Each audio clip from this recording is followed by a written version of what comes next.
നമസ്കാരം. സ്വേച്ഛാധിപത്യത്തിനെതിരെയുള്ള പോരാട്ടമെന്ന വ്യാജേന വിദേശ രാജ്യങ്ങളിലെ ആഭ്യന്തര യുദ്ധങ്ങളിൽ തോക്കേന്തി നടക്കുകയും ഒടുവിൽ ഇന്ത്യയുടെ സുരക്ഷയെ തന്നെ തകർക്കാൻ ലക്ഷ്യമിട്ട് വടക്ക് കിഴക്കൻ അതിർത്തികളിൽ ഭീകരപ്രവർത്തനങ്ങൾക്ക് കോപ്പുകൂട്ടുകയും ചെയ്ത അമേരിക്കൻ പൗരൻ മാത്യു ആരോൺ വാൻ ഡൈക്കിന് പുതിയ ഇരവാദവുമായി കോടതിയെ സമീപിച്ചിരിക്കുകയാണ്.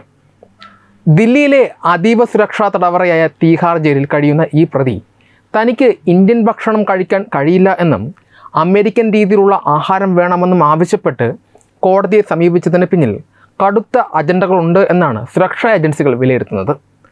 കഴിഞ്ഞ 50 ദിവസമായി താൻ നിരാഹാരത്തിലാണ് എന്നും ശരീരം തളർന്നുവെന്നും കാണിച്ച് വീൽ ചെയറിൽ കോടതിയിലെത്തി സഹതാപം പിടിച്ചുപറ്റാൻ ശ്രമിക്കുന്ന വാൻ ഡൈക്കിൻ്റെ യഥാർത്ഥ ലക്ഷ്യം ജയിലിനുള്ളിലെ കർശനമായ നിരീക്ഷണങ്ങളിൽ നിന്ന് ഒഴിഞ്ഞു മാറുക എന്നതാണ്. യുദ്ധതന്ത്രങ്ങളിലും ഡ്രോൺ സാങ്കേതിക വിദ്യകളിലും അന്താരാഷ്ട്ര തലത്തിൽ വൈദഗ്ധ്യം തെളിയിച്ച മുമ്പ് ലിബിയൻ തടവറയിൽ നിന്ന് അതിസാഹസികമായി രക്ഷപ്പെട്ട ചരിത്രമുള്ള ഈ കുറ്റവാളി പ്രത്യേക ഭക്ഷണക്രമത്തിൻ്റെയും ശാരീരിക അസ്വാസ്ഥ്യങ്ങളുടെയും മറവിൽ തീഹാർ ജയിൽ ഭേദിച്ച് രക്ഷപ്പെടാനുള്ള ജയിൽ ചാട്ട പദ്ധതികൾ ആസൂത്രണം ചെയ്യുന്നതായിട്ടാണ് പുറത്തു വരുന്ന നിഗൂഢമായ സൂചനകൾ. ഇന്ത്യയുടെ പരമാധികാരത്തെ വെല്ലുവിളിച്ച് മ്യാൻമർ അതിർത്തി കേന്ദ്രീകരിച്ച് പ്രവർത്തിക്കുന്ന വിഘടനവാദികൾക്ക് ഭീകര പരിശീലനം നൽകിയ കേസിൽ UAPA പ്രകാരം ജയിലിൽ കഴിയുന്ന വാൻ ഡൈക്ക് തീഹാറിലെ സാധാരണ തടവുകാർക്ക് നൽകുന്ന എരിവും എണ്ണയുമുള്ള ഭക്ഷണം തനിക്ക് ദഹിക്കില്ലെന്നാണ് വാദിക്കുന്നത്. പാസ്ത, ചിക്കൻ, ഒലിവ് ഓയിൽ എന്നിവ അടങ്ങിയ പാശ്ചാത്യ ഭക്ഷണം സ്വന്തമായി പാകം ചെയ്യാൻ ജയിലിനുള്ളിൽ പാചക ഉപകരണങ്ങൾ അനുവദിക്കണമെന്ന ഇയാളുടെ ആവശ്യം തികച്ചും സംശയാസ്പദമാണ്. ജയിലിനുള്ളിൽ സ്വന്തമായി പാചകം ചെയ്യാനുള്ള സൗകര്യം ആവശ്യപ്പെടുന്നതിലൂടെ സുരക്ഷാ ഉദ്യോഗസ്ഥരുടെ നിരന്തരമായ പരിശോധനകളിൽ നിന്ന് ഒളിച്ചോടാനും അടുക്കള ഉപകരണങ്ങളുടെ മറവിൽ ജയിൽ ഭേദിക്കാനുമുള്ള ആയുധങ്ങളോ വഴികളോ കണ്ടെത്താനുമുള്ള ഗൂഢമായ നീക്കമാണ് ഇയാൾ നടത്തുന്നത് എന്ന് സംശയിക്കേണ്ടിയിരിക്കുന്നു. മുമ്പ് ലിബിയൻ ഭരണകൂടത്തിൻ്റെ തടവിലായപ്പോൾ അവിടെ നിന്നും തടവ് പുള്ളികളെ സംഘടിപ്പിച്ച് ജയിൽ ചാട്ടം നടത്തിയ പശ്ചാത്തലമുള്ള ഒരു കുറ്റവാളിയെ സംബന്ധിച്ച് ഇത്തരം ശാരീരിക അവശതകൾ സുരക്ഷാ ഉദ്യോഗസ്ഥരുടെ ശ്രദ്ധ തിരിക്കാനുള്ള ആയുധം മാത്രമാണ്. ഒരു ഡോക്യുമെൻ്ററി സംവിധായകനെന്നും സന്നദ്ധ പ്രവർത്തകനെന്നും സ്വയം വിശേഷിപ്പിക്കുന്ന Mathew van Dijk sons of liberty international എന്ന കപട സംഘടനയുടെ മറവിലാണ് ലോകമെമ്പാടും അരാജകത്വം വിതയ്ക്കാൻ ശ്രമിക്കുന്നത്. ലിബിയയിലും യുക്രൈനിലും ഇറാഖിലും ആഭ്യന്തര കലാപങ്ങളുടെ ഭാഗമായി തോക്കേന്തി ഇയാൾ ഒരു തരത്തിലും സാധാരണക്കാരനായ ഒരു സന്നദ്ധ പ്രവർത്തകനല്ല, മറിച്ച് യുദ്ധക്കൊതിയനായ ഒരു അന്താരാഷ്ട്ര വിപ്ലവകാരി മാത്രമാണ്. മതവിശ്വാസത്തിൻ്റെയും മാനുഷിക പരിഗണനകളുടെയും മുഖംമൂടിയണിഞ്ഞ് ഇന്ത്യയിലെത്തിയ ഇയാൾ യുക്രൈൻ പൗരന്മാരുമായി ചേർന്ന് മിസോറാം അതിർത്തി വഴി മ്യാൻമാറിലേക്ക് കടന്ന് അവിടുത്തെ വംശീയ സായുധ ഗ്രൂപ്പുകൾക്കും ഡ്രോൺ യുദ്ധമുറകളിലും ജാമിംഗ് സാങ്കേതിക വിദ്യകളിലും ട്രെയിനിങ് നൽകുകയായിരുന്നു. ഇന്ത്യയുടെ വടക്കിഴക്കൻ അതിർത്തി മേഖലകളെ സ്ഥിരമായി അസ്ഥിരപ്പെടുത്തുക എന്ന കൃത്യമായ വിദേശ അജണ്ടയുടെ ഭാഗമായിട്ടാണ് ഇയാൾ പ്രവർത്തിച്ചത്. ഇത്രയും വലിയൊരു രാജ്യദ്രോഹ കുറ്റത്തിൽ വിചാരണ നേരിടുന്ന പ്രതിയാണ് ഇയാൾ. ഇയാളാണ് ഇപ്പോൾ ജയിലിലെ ഭക്ഷണത്തിൻ്റെ എരിവിനെക്കുറിച്ച് കോടതിയിൽ പരാതി പറയുന്നത് എന്നത് തികച്ചും പരിഹാസ്യമാണ്. ദേശീയ അന്വേഷണ ഏജൻസി വാൻ ഡൈക്കിൻ്റെയും കൂട്ടാളികളുടെയും രാജ്യാന്തര ബന്ധങ്ങളെക്കുറിച്ചും അവർക്ക് ലഭിച്ച ഫണ്ടിങ്ങിനെക്കുറിച്ചും അതീവ രഹസ്യമായ അന്വേഷണമാണ് നടത്തി വരുന്നത്. പ്രതികളിൽ നിന്ന് പിടിച്ചെടുത്ത അത്യാധുനിക ഡിജിറ്റൽ ഉപകരണങ്ങളുടെ ഫോറൻസിക് പരിശോധനകൾ പുരോഗമിക്കുകയാണ്. പ്രതികളുടെ വിചാരണാ കാലാവധി 180 ദിവസമായി നീട്ടിയതും കേസിൻ്റെ ഗൗരവം കണക്കിലെടുത്താണ്. വാൻ ഡൈക്കിൻ്റെ ഭക്ഷണ അപേക്ഷയിൽ NIA മറുപടി നൽകാൻ വിസമ്മതിച്ചപ്പോൾ തീഹാർ ജയിൽ അധികൃതർ കൂടുതൽ സമയം തേടിയത് സുരക്ഷാ കാരണങ്ങളിലാണ്. വിദേശ തടവറകൾ തകർത്ത് പരിചയമുള്ള ഒരു അന്താരാഷ്ട്ര കുറ്റവാളിക്ക് ജയിലിനുള്ളിൽ പ്രത്യേക ഇളവുകൾ നൽകുന്നത് ജയിലിൻ്റെ മൊത്തത്തിലുള്ള സുരക്ഷയെയും ക്രമസമാധാനത്തെയും ബാധിക്കുമെന്ന ബോധ്യം അധികൃതർക്കുണ്ട്. അതുകൊണ്ട് തന്നെ രോഗാവസ്ഥയുടെ പേരിൽ വീൽ ചെയറിലിരുന്ന് സഹതാപം നേടാനും ജയിൽ അധികൃതരുടെ കണ്ണ് വെട്ടിച്ച് രക്ഷപ്പെടാനുമുള്ള വാൻ ഡൈക്കിൻ്റെ എല്ലാ നീക്കങ്ങളെയും കർശനമായ നിരീക്ഷണത്തിലൂടെ പരാജയപ്പെടുത്താൻ തന്നെയാണ് ഇന്ത്യൻ സുരക്ഷാ ഏജൻസികളുടെ തീരുമാനം. മാത്യു ആരോൺ വാൻ ഡൈക്ക് ദില്ലിയിലെ അതീവ സുരക്ഷാ തടവറയായ തീഹാർ ജയിലിൽ നിന്നും ഒരുപക്ഷെ രക്ഷപ്പെടുകയോ ജയിൽ ചാട്ടം നടത്തുകയോ ചെയ്താൽ അത് ഇന്ത്യയുടെ ആഭ്യന്തര സുരക്ഷയ്ക്കും നയതന്ത്ര ബന്ധങ്ങൾക്കും വടക്ക് കിഴക്കൻ അതിർത്തികളുടെ സ്ഥിരതയ്ക്കും വരുത്തിവെച്ചിരിക്കുന്ന ദോഷങ്ങൾ അതീവ ഗുരുതരമായിരിക്കും. കേവലമൊരു ക്രിമിനൽ പ്രതി തടവ് ചാടുന്നത് പോലെയല്ല ഇന്ത്യൻ സുരക്ഷാ ഏജൻസികൾ ഈ വിഷയത്തെ കാണുന്നത്.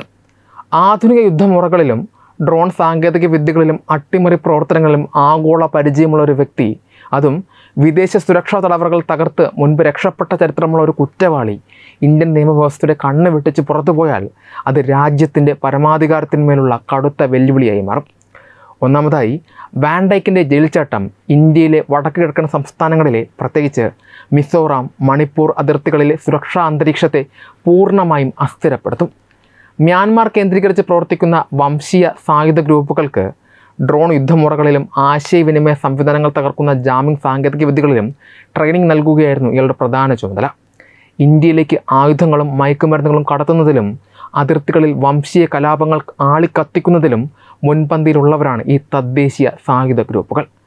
വാൻ ഡൈക്ക് ജയിൽ ചാടി വീണ്ടും ഈ ഗ്രൂപ്പുകളുടെ പക്കലേക്ക് തിരിച്ചെത്തിയാൽ ഇന്ത്യൻ സുരക്ഷാ സേനകൾക്കെതിരെയും അതിർത്തി രക്ഷാ സേനകൾക്കെതിരെയും കൂടുതൽ ശക്തവും ആസൂത്രിതവുമായ ആക്രമണങ്ങൾ അഴിച്ചുവിടാൻ അവർക്ക് അത്യാധുനിക സാങ്കേതിക സഹായം ലഭിക്കും. ഇത് നമ്മുടെ അതിർത്തി കാക്കുന്ന സൈനികരുടെ ജീവന് നേരിട്ടുള്ള ഭീഷണിയായി മാറും. രണ്ടാമതായി, ഇന്ത്യയുടെ രഹസ്യാന്വേഷണ ഏജൻസികൾക്കും അന്താരാഷ്ട്ര പ്രതിച്ഛായയ്ക്കും ഏൽക്കുന്ന കടുത്ത പ്രഹരമായിരിക്കും ഈ സംഭവം.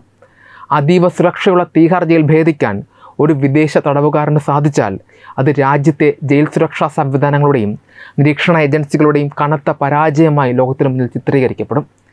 ഇന്ത്യയെ ലക്ഷ്യമിട്ട് പ്രവർത്തിക്കുന്ന മറ്റ് അന്താരാഷ്ട്ര ഭീകര സംഘടനകൾക്കും വിഘടനവാദികൾക്കും ഇന്ത്യൻ സുരക്ഷാ വലയങ്ങളെ എളുപ്പത്തിൽ ഭേദിക്കാമെന്ന തെറ്റായ സന്ദേശം നൽകാൻ ഇത് കാരണമാകും. കൂടാതെ വാൻ ഡൈക്ക് ഒളിവിൽ പോകുന്നതോടെ ഇയാൾക്ക് അന്താരാഷ്ട്ര തലത്തിൽ ലഭിച്ച വലിയ തോതിലുള്ള സാമ്പത്തിക സഹായങ്ങളെക്കുറിച്ചും ഇയാളോടൊപ്പം അറസ്റ്റിലായ യുക്രൈൻ പൗരന്മാർ ഉൾപ്പെടെയുള്ള ആഗോള ശൃംഖലയെക്കുറിച്ചുമുള്ള സുപ്രധാന വിവരങ്ങൾ NIAക്ക് എന്നേക്കുമായി നഷ്ടപ്പെടും. ഇത് കേസിൻ്റെ തുടരന്വേഷണത്തെ പൂർണ്ണമായും ഇല്ലാതാക്കും. മൂന്നാമതായി, ഇന്ത്യയും അമേരിക്കയും തമ്മിലുള്ള നയതന്ത്ര ബന്ധങ്ങളിൽ ഈ സംഭവം കടുത്ത വിള്ളലുകൾ വീഴ്ത്തിയേക്കാം. ഒരു അമേരിക്കൻ പൗരൻ ഇന്ത്യൻ മണ്ണിൽ വന്ന് ഭീകരപ്രവർത്തനങ്ങൾക്ക് കൂട്ടുനിന്നു എന്ന കേസിൻ്റെ വിചാരണ അന്താരാഷ്ട്ര സമൂഹം വളരെ പ്രാധാന്യത്തോടെയാണ് വീക്ഷിക്കുന്നത്. തങ്ങളുടെ പൗരന് ജയിലിനുള്ളിൽ കടുത്ത മനുഷ്യാവകാശ ലംഘനങ്ങൾ നേരിടേണ്ടി വന്നുവെന്നും ശരിയായ ഭക്ഷണമോ ചികിത്സയോ ലഭിക്കുന്നില്ലെന്നും കാണിച്ച് വാൻ ഡൈക്കിൻ്റെ കുടുംബവും ചില അമേരിക്കൻ സന്നദ്ധ സംഘടനകളും നിലവിൽ അന്താരാഷ്ട്ര തലത്തിൽ സമ്മർദ്ദം ചെലുത്തുന്നുണ്ട്. ഈ സാഹചര്യത്തിൽ പ്രതി ജയിൽ ചാടുക കൂടി ചെയ്താൽ രണ്ട് ജനാധിപത്യ രാജ്യങ്ങൾ തമ്മിലുള്ള നയതന്ത്ര ചർച്ചകളെയും സുരക്ഷാ സഹകരണങ്ങളെയും അത് പ്രതികൂലമായി ബാധിക്കും. അമേരിക്കൻ ഏജൻസികൾക്ക് ഇയാളെ പിടികൂടാൻ ഇന്ത്യയുടെ മേൽ കൂടുതൽ കുറ്റപ്പെടുത്തലുകൾ നടത്താനുള്ള അവസരം ഇതൊരുക്കും. നാലാമതായി, ഇന്ത്യയുടെ കിഴക്കൻ അയൽരാജ്യങ്ങളുമായുള്ള നയതന്ത്ര ബന്ധങ്ങളെയും ഇത് ബാധിക്കും. മ്യാൻമറിലെ നിലവിലെ അസ്ഥിരമായ രാഷ്ട്രീയ സാഹചര്യത്തിൽ അവിടുത്തെ വിമത ഗ്രൂപ്പുകളെ സഹായിക്കുന്ന ഒരു വ്യക്തി ഇന്ത്യയുടെ തടവിൽ നിന്ന് രക്ഷപ്പെട്ട് വീണ്ടും അവിടുത്തെ കാടുകളിൽ സജീവമായാൽ അത് മ്യാൻമാർ ഭരണകൂടത്തിന് ഇന്ത്യയോടുള്ള വിശ്വസ്തത കുറയ്ക്കും.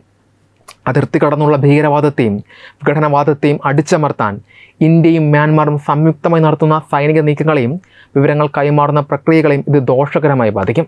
അയൽ രാജ്യങ്ങളിലെ വിഘടനവാദികൾക്ക് ഇന്ത്യൻ മണ്ണ് സുരക്ഷിതമായ ഒരു താവളമായി മാറുന്നു എന്ന ആക്ഷേപം അന്താരാഷ്ട്ര തലത്തിൽ ഉയരാൻ ഇത് കാരണമാകും. ചുരുക്കത്തിൽ, മാത്യു വാൻ ഡൈക്കിൻ്റെ ജയിൽ ചാട്ട സാധ്യത വെറുമൊരു ക്രമസമാധാന പ്രശ്നമല്ല, മറിച്ച് രാജ്യത്തിൻ്റെ ജിയോ പൊളിറ്റിക്കൽ സുരക്ഷയും പരമാധികാരത്തെയും ബാധിക്കുന്ന അതീവ ഗുരുതരമായ വിഷയമാണ്. യുദ്ധരംഗങ്ങളിലും തടവറകൾ തകർക്കുന്നതിലും ക്രൂരമായ അജണ്ടകൾ നടപ്പിലാക്കുന്നതിലും അസാധാരണമായ വൈദഗ്ധ്യമുള്ള ഇത്തരമൊരു അന്താരാഷ്ട്ര കുറ്റവാളിയെ തീഹാർ ജയിലിനുള്ളിൽ കടുത്ത നിരീക്ഷണത്തിൽ നിർത്തേണ്ടത് ഇന്ത്യയുടെ ആഭ്യന്തര സുരക്ഷയ്ക്ക് അത്യന്താപേക്ഷിതമാണ്. രോഗാവസ്ഥയുടെയും ഭക്ഷണക്രമത്തിൻ്റെയും പേരിൽ കോടതികളിൽ ഇയാൾ നടത്തുന്ന സഹതാപ നാടകങ്ങളെ കൃത്യമായി പ്രതിരോധിച്ച് വിചാരണ പൂർത്തിയാക്കി പരമാവധി ശിക്ഷ ഉറപ്പാക്കുക മാത്രമാണ് രാജ്യത്തിൻ്റെ സുരക്ഷ നിലനിർത്താൻ സുരക്ഷാ ഏജൻസികൾക്ക് മുന്നിലുള്ള ഏക വഴി. ഈ വാർത്തയെക്കുറിച്ചുള്ള നിങ്ങളുടെ അഭിപ്രായങ്ങൾ കമൻറ്റിൽ രേഖപ്പെടുത്തൂ. വീഡിയോ ഇഷ്ടമായി ലൈക്ക് ചെയ്യൂ, ഷെയർ ചെയ്യൂ. കൂടുതൽ വാർത്തകൾക്കായി ഞങ്ങളുടെ ചാനൽ സബ്സ്ക്രൈബ് ചെയ്യൂ. വെബ് ഡെസ്ക് തത്വമൈ ന്യൂസ്.